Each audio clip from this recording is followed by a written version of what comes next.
Hello guys, welcome back to my channel. তো তোমাদের সবাইকে আবারও বঙ্গপুরুষের নতুন একটা পর্বে স্বাগতম গাইস। এখানে 75 লেখাই আছে, তার সাথে নিচে কিন্তু লেখা আছে Ballygunge cultural association platinum jubilee. এবছরে যেই বালিগঞ্জ কালচারাল অ্যাসোসিয়েশনের যে ভাবনা, সেটা হচ্ছে প্রথা।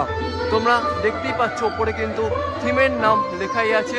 ওখানে লেখা আছে প্রথা, আর এখানে লেখা আছে সুশান্ত শিবানী পাল আমাদের আদরের, আর তার নিচে কিন্তু লেখা আছে বালিগঞ্জ কালচারাল অ্যাসোসিয়েশন। হ্যাঁ গাইস, এবছর কিন্তু বালিগঞ্জ কালচারাল অ্যাসোসিয়েশনে যে মণ্ডপটা, সেই মণ্ডপটা কিন্তু গড়ে উঠেছে শ্রী সুশান্ত শিবানী পালের হাত ধরে। আবারও সাধারণ দর্শনার্থীদের জন্য এই মণ্ডপটি খুলে দেওয়া হচ্ছে 23 তারিখ অর্থাৎ দ্বিতীয়া রাত্রির থেকে। আর এখন কিন্তু এই মণ্ডপটিতে চলছে প্রিভিউ শো।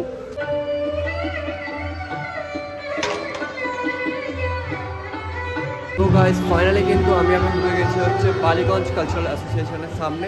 তো গাইস, তোমাদেরকে আমি যদি দেখা একটু উপরটা, দেখো এখানে কিন্তু লন্ডনের যে জিনিসগুলো আছে সেগুলো কিন্তু মারাত্মকভাবে হয়েছে। আর এই যে লোহা, আর তারপর এই যে সেকশনটা আছে, এই পুরো সেকশনটা ক্রস করার পর তারপর তোমরা যখন এই জায়গাটা আসবে গাইস, সিরিয়াসলি বলছি, এটা অসম্ভব সুন্দর কিন্তু দেখতে লাগছে গাইস। আর সাধারণত আমরা কিন্তু সুশান্ত শিবানী পালের হাতের কাজ কিন্তু আমরা এরকম দেখতে পারি না। এটা কিন্তু ফার্স্ট টাইম এরকম সুশান্ত পালের হাতের কাজ দেখতে চলেছি গাইস।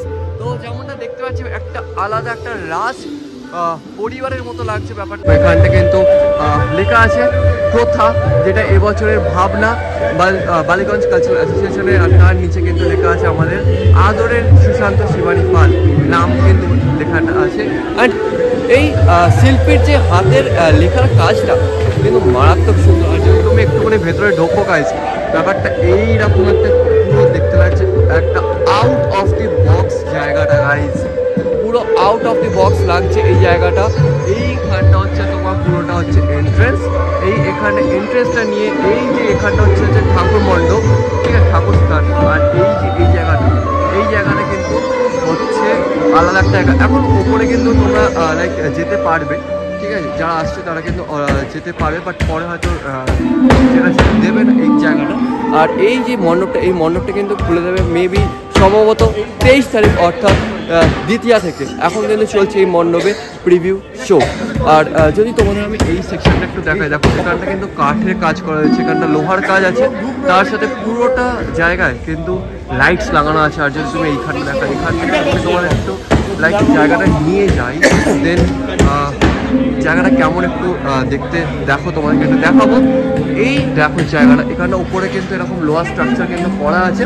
আর লোহার স্ট্রাকচারের সাথে লন্ডন হয় না, লন্ডনের যে মধ্যে লাইটস, ব্যাপারটা কিন্তু আউট অফ দি বক্স লাগছে। এই জায়গা থেকে যদি আমি তোমাদের একটুখানি অন্দরমহলের দিকে একটু যদি নিয়ে গিয়ে ব্যাপারটা দেখানোর চেষ্টা করি, দেন ব্যাপারটা কতটা সুন্দর লাগছে দেখো গাইস। এইখানটা এই বাড়িগুলো, ওই বাড়িটা হচ্ছে ওটা কিন্তু রিয়েল বাড়ি। অ্যান্ড ওই বাড়িটাও কিন্তু এই মণ্ডপের সাথে ঠিক মিলিয়ে কিন্তু কাজ করা আছে। এই বাড়িটা তার সাথে এটা হচ্ছে মণ্ডপ।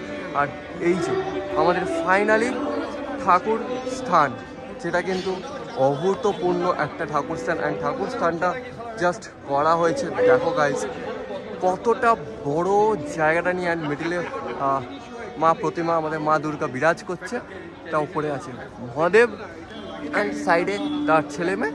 আর নিচে যদি দেখি আমি, নিচে এখানে কিন্তু আছে হচ্ছে একটু ক্লোজ থেকে তোমাদেরকে যদি দেখাই, ব্যাপারটা এইরকম দেখতে লাগছে। এখানে হচ্ছে প্রতিমা, এখানে গণেশ, লক্ষ্মী, সরস্বতী, কার্তিক, আর তার ঠিক নিচে আছে হচ্ছে বাহন। মারাত্মক গাইস দেখতে লাগছে গাইস। অ্যান্ড যদি আমি তোমাকে একটু এইখানটা দেখাই, এইখানে এই দেখো, এখানে কিন্তু অনেকগুলো পোর্ট্রেট রাখা হয়েছে, যেখানে মা দুর্গার অনেকগুলো ছবি যেগুলো রাখা হয়েছে, যেগুলো বালিগঞ্জ কালচারাল অ্যাসোসিয়েশনে আগে যেগুলো হয়ে আছে, মানে প্রত্যেক বছর যেগুলো হয়ে থাকে সেগুলোরই কয়েকটা পোর্ট্রেট সেখানে কিন্তু এখানে পর সাজানো হয়েছে। অ্যান্ড এই সিঁড়িটা দিয়ে চলে যাবে কিন্তু ওপর মহলে, এই ওপর মহল এইখানটা। আর এখান থেকে একটু কেমনটা দেখতে লাগে এই প্রতিমাটা চলো দেখাই। আর তোমাদেরকে যদি আমি এখানেও দেখাই, এইখানে কিন্তু একটা গোল আকার মতো জায়গা করা আছে, এখানে একটা প্রজেক্টর লাগানো আছে, প্রজেক্টরের থ্রু দিয়ে ওইখানে দেখানো হচ্ছে প্রত্যেক বছরের যেই বালিগঞ্জ কালচারাল অ্যাসোসিয়েশনে যেই মণ্ডপ মণ্ডপের যে প্রতিমার রূপ, সেই প্রতিমার রূপগুলো কিন্তু এখানে ফোটানো হয়েছে। তোমাদের যদি এবার একটুখানি ওপর থেকে জায়গাটা দেখাই, মানে যেই ওপর মহল থেকে যদি আমি তোমাদের জায়গাটা একটুখানি দেখাই, তাহলে ব্যাপারটা কতটা লিখতে লাগছে দেখো। এই সেই হচ্ছে রাস্তা, ঠিক আছে, এটা হচ্ছে ওপর মহলের দিকে যাচ্ছে। আর এখানটা পুরোটা একটা বারান্দা টাইপ করা হয়েছে। এখান থেকে কিন্তু ঠাকুরটা কিন্তু মারাত্মক কিন্তু সুন্দর দেখতে লাগছে গাইস। অ্যান্ড ঠিক এই যে সোজাসুজি এটা হচ্ছে জায়গা যেখানে হচ্ছে ঠাকুরের মুখ। অ্যান্ড এখানে হচ্ছে এই সেই জায়গা হচ্ছে এখানটা পুরো বারান্দা, যেন মনে হচ্ছে পুরোটা একটা আলাদা লেভেলের। এখানে হচ্ছে লিফটও করা হয়েছে, সেটা দেখা হচ্ছে আলাদা একটা জায়গা কিন্তু এবারে করা হয়েছে। আর এখান থেকে আমি ক্লোজে দেখাই, অসম্ভব সুন্দর লাগছে গাইস, অসম্ভব একটা সুন্দর লাগছে। আর তার সাথে যেই ব্যাকগ্রাউন্ড মিউজিক, সেটা কিন্তু মুগ্ধ করে দিচ্ছে এই জায়গাটায়। সো আমার লিটারালি ভাষা নেই এবছর এতটা সুন্দর বালিগঞ্জ কালচারাল অ্যাসোসিয়েশন আমাদের এই দুর্গাপুজোকে উপহার দিচ্ছে।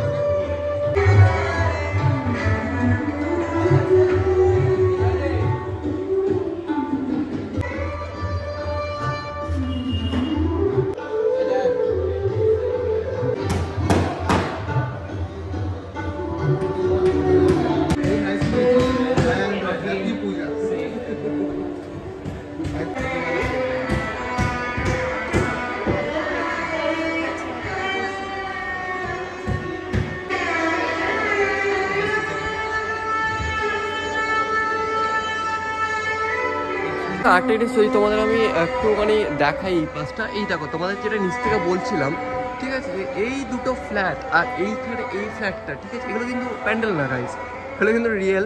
আর এই জিনিসগুলো কিন্তু ঠিক কতটা ইউজ করা হয়েছে এই মণ্ডপটাকে আরও রিয়েলিস্টিক ফোটানোর জন্য, লাইক মনেই হবে না এই দুটো এই যে এই ফ্ল্যাটগুলো যেগুলো ইউজ করা হয়েছে, এগুলো মনে হবে না লাইক কোনো রিয়েল কিছু, মানে মনে হবে যে এর সাথে জয়েন্ট।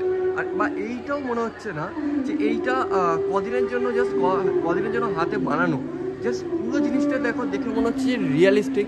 লাইক এই যে এই সেকশনটা যদি তুমি আসো না, এই সেকশনটা কিন্তু তুমি এক ঝলকে যদি তুমি ওই নিচ থেকে দেখো, দেখে মনে হবে না এইটা কিন্তু তোমার কাঠ বা লোহা দিয়ে বানানো। এটা জাস্ট দেখে মনে হচ্ছে একটা রিয়েলিস্টিক জায়গা, যেখানে ওপরে বসে এই যে ঠাকুরস্থান থেকে মণ্ডপ দেখবে। অ্যান্ড রিয়েলিস্টিক করার জন্য এই সেই চেয়ার, ঘর অ্যান্ড এভরিথিং, এখানে এই পাশে একটা ঘর আছে, এই পাশে একটা ঘর আছে, এই দুটো দেখালাম। অ্যান্ড পুরো জায়গাটা এতটা রিয়েলিস্টিক করেছে।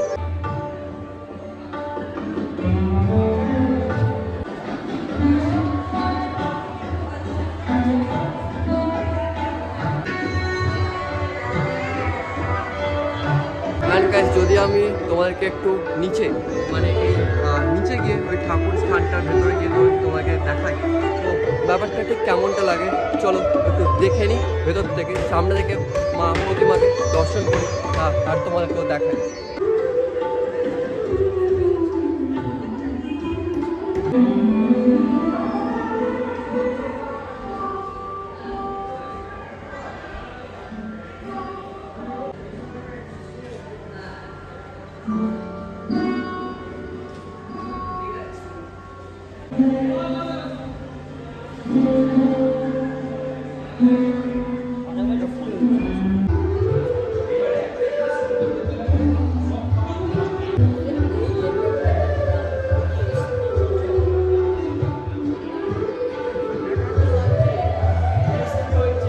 গাইস তোমাদের যদি আমার একটা জিনিস দেখাই, ঠাকুরটা কি বিশাল বড় দেখো, ঠিক আছে, কতটা উঁচু, লাইক এইখান থেকে অতটা পুরোটা নিয়ে কিন্তু ঠাকুরটা কি বিভৎস বড় এই ঠাকুরটা কিন্তু।